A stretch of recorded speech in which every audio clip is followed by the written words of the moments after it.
Chess castling, what is the king attacked square rule? Imagine a special move in chess that helps protect your king and connect your rooks. But there are strict rules about when and how you can do this move.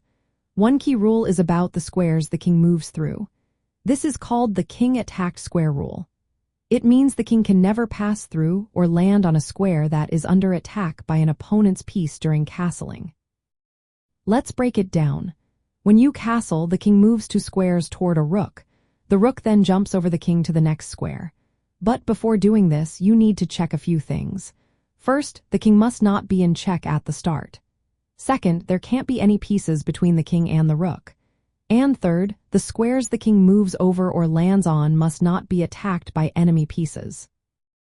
This rule is all about keeping the king safe.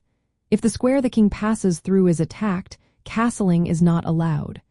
For example, if an opponent's bishop or knight attacks the square the king would cross, you cannot castle. The same applies if the square where the king lands is under attack. It's important to note that the attack on the rook square or the path the rook takes doesn't matter for castling. Only the king's safety matters. The king cannot move through or land on a threatened square, even if the rook's path is under attack. This rule makes sure the king is never put into check during castling. It also prevents players from castling into danger. If the king is already in check, you cannot castle. If any square the king must cross is attacked, castling is illegal. For example, if you want a castle kingside, the king moves from e1 to g1. The squares f1 and g1 are involved.